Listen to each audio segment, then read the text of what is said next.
ये दोनों बाप बेटा ट्रैफिक जाम में फंसी कार में बैठे आपस में ही बहस कर रहे थे तो अचानक ही उनके सामने वाली वैन से धमाके वाले अंदाज में दरवाजा तोड़कर कोई उनकी कार पे हमला कर देता है। ये जो कार से निकले थे डर कर वापस कार में बैठ जाती है। हमला करने वाला कोई इंसान है या जानवर समझ नहीं आ रही। पाँव उसके किसी जानवर जैसे और उसके एक हाथ की जगह पैर था। पुलिस इस अजीब सी क्रिएचर को पकड़ कर ले जाती है और हमें पता चला है कि इस शहर में किसी बीमारी की वजह से इंसान जानवरों की शक्ल लेने लगे हैं। गवर्नमेंट इस बीमारी का इलाज ढूंढने में लगी है। फ्रांस्कियो जिसे हमने गाड़ी में देखा था उसकी वाइफ भी इसी बीमारी का शिकार थी जिसे हॉस्पिटल में एडमिट किया गया था। फ्रांस्कियो चाहता था कि वो अपनी वाइफ का खुद ख्याल रखे पर उसकी बिगड़ी कंडीशन की वजह से डॉक्टर उसे हॉस्पिटल में ही रहने का मशवरा देते हैं। वो उससे जब मिलने जाता है तो हमें उसकी शक्ल दिखाई जाती है जो बिल्कुल किसी जानवर से मिल रही थी। फ्रांस्कियो अपने बेटी को भी जब उसकी मॉम से मिलने का कहता है तो वो जवाब देता है कि क्या करूंगा मैं उनसे मिलके, अब तो वो मेरी बात भी नहीं समझ पाती। फ्रांस्कियो कहता है अरे वो तो तुम्हें देख के ही खुश हो जाएगी,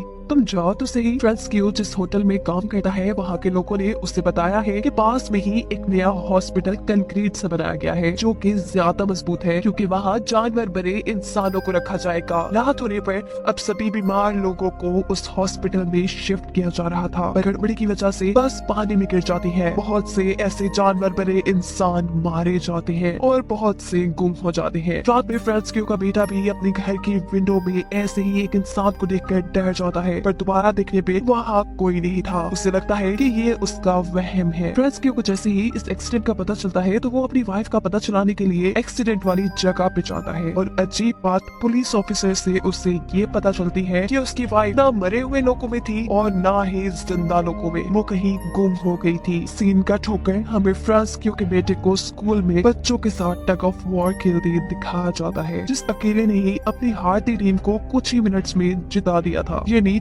उसके अंदर बहुत ताकत आ गई थी, कैसे ये उसे भी नहीं मालूम था। इस सब में उसका नील भी टूट चुका था, इसलिए जब वो घर जा रहा होता है तो उसकी दोस्त उससे रोककर उसे फ्राइडे को होने वाली पार्टी के बारे में पूछती है जिसमें वो किसी वजह से नहीं जाना चाहता था। घर आकर वो नोटिस करता है कि उसकी रीढ़ की हड्डी बाहर निकल रही है। वो डर जाता है कि कहीं वो भी जानवर तो नहीं बन रहा। इस डर में वो जोर जोर से नहाने लग जाता है लेकिन ये कोई महल थोड़ी ना थी जो उतर जाती। यही दूसरी तरफ फ्रैंकियो को सुपर मॉल में वही पुलिस ऑफिसर मिलती है जिससे उसे अपनी वाइफ के गुमने का पता चला था, जो इस वक्त भी यही कहती है कि आपकी वाइफ कहाँ पे कुछ पता नहीं चला। मरे लोगों की लिस्ट में उनका नाम नहीं है और जो लोग जिंदा बची है उनका हम अच्छे से ख्याल रख रहे हैं। इन्हीं बातों के दौरान अचानक मॉल में कोई जोर से चिल्लाता है। अफरा तफरी में जब सारे इकट्ठे होते हैं तो वो आदमी कहता है कि मैंने यहाँ पर एक अजीब इंसान को देखा। सभी वहाँ से साइड पे हो जाते हैं जबकि फ्रैंकियो उस अजीब इंसान को देखने के लिए आगे बढ़ता है क्योंकि उसे लग रहा था कि शायद उसकी वाइफ यहाँ होगी। लेकिन यहाँ पर तो एक ऑक्टोपस के जैसा दिखने वाला इंसान था जो फ्रैंकियो के साथ पुलिस ऑफिसर को देखकर यहाँ से भागने की कोशिश में था।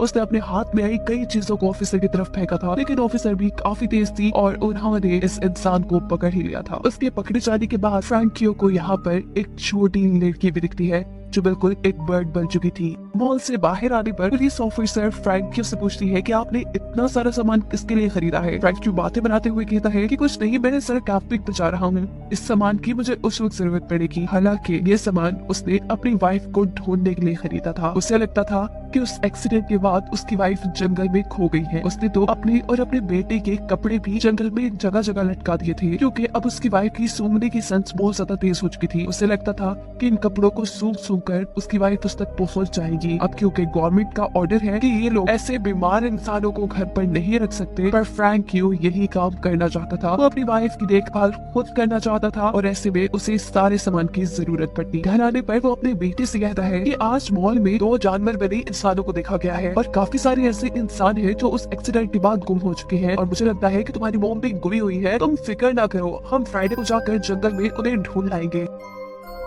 लेकिन अब तो फ्रैंकियो का बेटा फ्राइडे को एक पार्टी में जाना चाह रहा था क्योंकि आज उसे एक लड़की ने जो इस पार्टी में इनवाइट कर लिया था। फ्रैंकियो भी ना चाहते हुए उसे पार्टी में जाने की इजाजत देते हुए ये कहता है कि याद रखना 8 बजे से पहले तुम्हें घर आना है। इस पार्टी में सभी काफी मजे कर रहे थे और यहाँ अचानक ही फ्रैंकियो के बेटे को चक्कर आ जाते हैं। एक लड़की जो उसकी खराब हालत देखकर उसे टैबलेट देती है तो वो उस टैबलेट को खाने के बजाय किसी कुत्ते की तरह चाट लेता है, जिसके बाद वो बिना डरे जंगल में चला जाता है। सुबह जब उसकी आँख खुलती है तो वो जंगल में ही था। उसे ऐसे लग रहा था कि जैसे उसके गले में कुछ फंसा हुआ है। वो फौरन अपने घर आता है। उसके होंठ काफी ज्यादा बदल चुके थे, साथ ही उसका रंग भी बदल चुका था। उसके डैड जब उसे देखने के लिए उसके बाथरूम में आते हैं तो वो जल्दी से बाथरूम का दरवाजा बंद कर लेता है और अपने गले में हाथ डालकर कुछ निकालता है जो कि एक पंख था। ये लड़का अब समझ चुका था कि वो भी एक जानवर में बदलने लगा है। अब वो अपने डैड के साथ अपने डॉग को लेकर जंगल में अपनी मौत को ढूंढने के लिए निकल पड़ता है। फ्रैंकियो का बेटा जोर जोर से यहाँ अपनी माँ को आवाज दे रहा था, लेकिन जब उन्हें कोई नहीं मिलता तो थक हार कर ये लोग यही सो जाते हैं। आधी रात में इनका डॉग अचानक जोर जोर से भौंकने लगा था और वो एक दरख्त के पास जाता है जहाँ ऊपर एक बंदर बना हुआ इंसान। उसे जब ये लोग चेक करने के लिए जाते हैं तो अचानक ही फ्रैंकियो के बेटे के ऊपर एक ईगल बना हुआ इंसान हमला कर देता है। इससे पहले कि वो फ्रैंकियो के बेटे को मार देता, उसके होंठ देखकर वो समझ जाता है कि फ्रैंकियो का बेटा भी बिल्कुल उसी जैसा है, ये नहीं जानवर में बदल रहा है और ये उसे नुकसान नहीं पहुंचाएगा। अलबत्ता इस ईगल बने इंसान ने फिर भी कुछ चोटें फ्रैंकियो के बेटे को पहुंचा दी थी, इसीलिए फ्रैंकियो अपने बेटे को हॉस्पिटल लेकर जाने लगता है। पर वो नहीं जाना चाहता था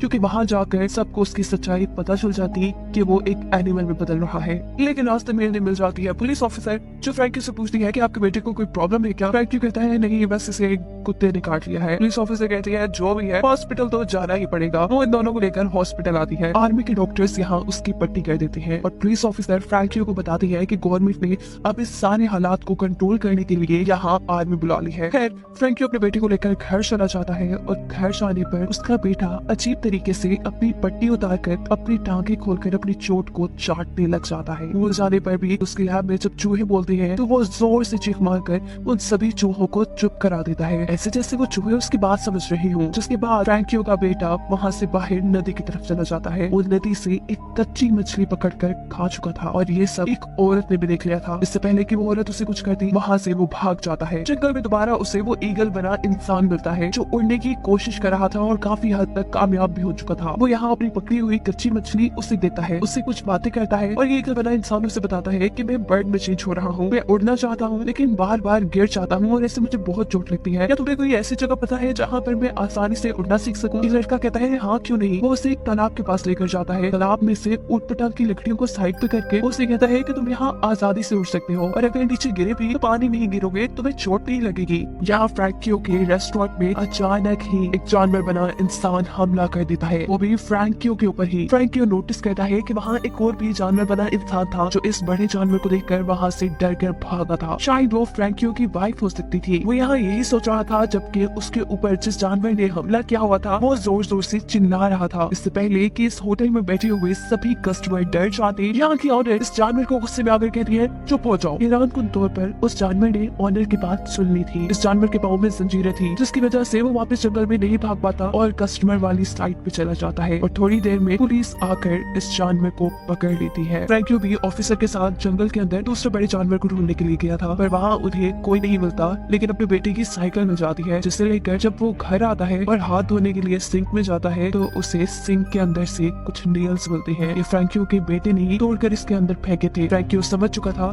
कि अब उसका बेटा जानवर में बदल रहा है। दिखाया जाता है कि क्लास में उसका एक टांग टूट कर गिर गया था जिसकी वजह से जब सब उसका मजाक उड़ाते हैं तो वो वहाँ से चला जाता है और पहुँचता है ईगल बने इंसान के पास। उससे बातें करता है, उसकी प्रैक्टिस देखता है और उसकी लगी चोटों पर पट्टियां करता है।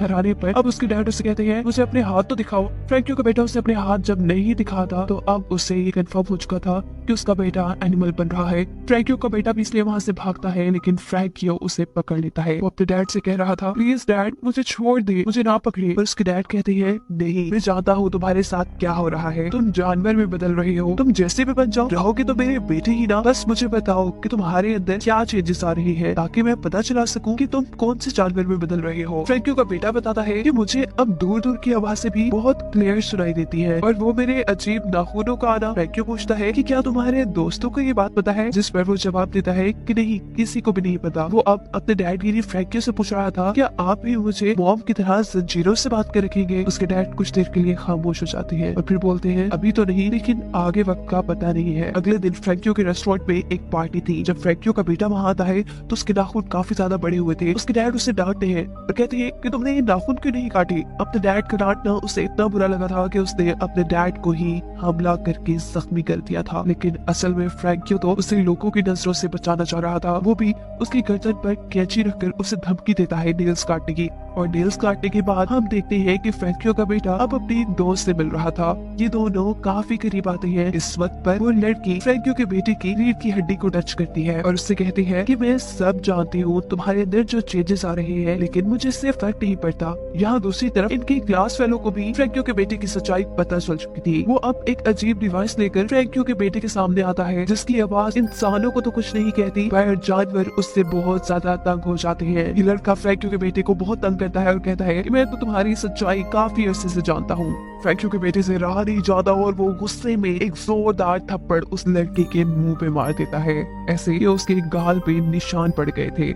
इन सारी चीजों की वजह से सिचुएशन भी बिगड़ चुकी थी। पुलिस और आर्मी अब जंगल के अंदर उसे ढूंढने में लगे थे और यहाँ पर उसकी मदद करता है वही ईगल बना इंसान जिसकी उड़ने में उसने मदद की थी। वो उड़ाते हुए को यहाँ से एक जंगल में ले जाता है। पुलिस और आर्मी भी वहाँ पहुँचते हैं। फ्रैंकियो का बेटा अब यहाँ पानी से होते हुए नदी के दूसरी तरफ चला गया था, लेकिन कार्स तो पानी में नहीं चल सकती थी, इसीलिए आर्मी वाले उनके ऊपर शूट करते हैं और वो ईगल बना इंसान जो फ्रैंकियो के बेटे का दोस्त बन चुका था, इस हमले से वो मर जाता है। फ्रैंकियो का बेटा उसने इस जगह को जैसे अपना घर मान लिया था। वो यहाँ फल खाता है और नदी में नहाता है। जब वो बाहर निकलता है तो उसकी कमर पे अजीब से निशान थे, यानी उसकी बॉडी बहुत तेजी से बदल रही थी। फ्रैंकियो का बेटा अब चलते चलते जंगल के ऐसे हिस्से में पहुंचता है जहाँ बहुत से उसी जैसे जानवर बने इंसान थे और यही उसे उसकी मॉम भी मिलती है, जिसने उसे स्मेल करके पहचाना था। वो इंसानों की तरह बोल तो नहीं पा रही थी, लेकिन अपने बेटे को बार बार एक गार के अंदर भेज रही थी, ऐसे जैसे कह रही हो कि ये तुम्हारे लिए सेफ जगह है। एमिल नोटिस करता है कि कुछ इंसान सांप में बदले थे, कुछ बंदर में एक सुअर बन गया था और एक बच्चा गिरगिट। यहाँ सब बड़े शांति से रह रहे थे इससे पहले कि यहाँ मिलिट्री वाले स्मोक फायर करते। ऐसा करने से यहाँ हलचल मच जाती है। आर्मी वाले एक खास डिवाइस की मदद से यहाँ कुछ आवाजें निकालते हैं, ऐसी आवाजें जो जानवरों को काफी परेशान करती थी। ये आवाजें फ्रैंकियो के बेटे को भी काफी परेशान करती है और ऐसे वो भी मिलिट्री वालों के हाथों पकड़ा जाता है। लेकिन वो बच्ची जो गिरगिट बनी थी वो पेड़ के ऊपर अपने आप को छुपाकर इनसे बच जाती है। पुलिस अब फ्रैंकियो के बेटे को लेकर शहर में आ चुकी थी, जहाँ पर उसके डैड पुलिस वालों से मिलते हैं और उन्हें कहते हैं कि ये मेरा ही बेटा है जो रात में वैसे ही जंगल में चला गया था। फ्रैंकियो का बेटा क्योंकि अभी तक इंसानों की तरह दिख रहा था, इसीलिए पुलिस वालों को शक नहीं होता। वो उसे एक पेपर देते हैं साइन करने के लिए। फ्रैंकियो का बेटा जब उसके ऊपर साइन नहीं कर पाता तो गुस्से में वो रहता है और ऐसे पुलिस वालों को शक हो जाता है कि वो एक एनिमल में ट्रांसफॉर्म हो रहा है। वो उसे पकड़ने ही वाले थे, लेकिन यहाँ फ्रैंकियो पुलिस वालों को मारकर खुद उनके दिए पेपर पर साइन कर अपने बेटे को यहाँ से ले जाती है। जबकि वो ऑफिसर जिन्होंने मूवी के शुरू से ही फ्रैंकियो की मदद की थी, उन्हें अब पता लगता है कि कुछ तो गड़बड़ है, इसीलिए मिलिट्री अब उनका पीछा करने लग जाती है, जिसे देखकर फ्रैंकियो का बेटा घबरा जाता है और वो अपने डैड से पूछता है कि अगर इन लोगों ने पकड़कर मुझे हेल्थ सेंटर में बंद कर दिया तो क्या आप मेरे से मिलने आएंगे। फ्रैंकियो कहता है ऐसा हो ही नहीं सकता कि ये तुम्हें पकड़ पाए, मैं हूँ ना तुम्हारे साथ। यहाँ फ्रैंकियो का बेटा उसे ये भी बताता है कि मैंने जंगल में मॉम को देखा। फ्रैंकियो को भी ये सुनकर अच्छा लगता है। वो तेजी से अब अपनी गाड़ी को जंगल के बिल्कुल दरमियान में छोड़ देता है और अपने बेटे से कहता है जाओ तुम इस जंगल में आजाद रहना, तुम यही खुश रहोगे। बिना वक्त जाया किए फ्रैंकियो का बेटा वहाँ से भाग चुका था। फ्रैंकियो की आंखों में आंसू थे, खुशी के आंसू, क्योंकि उसने अपने बेटे को उनके ऊपर होने वाले गवर्नमेंट के टॉर्चर से बचा लिया था। और इसी सब के साथ ये कहानी यहाँ खत्म हो जाती है।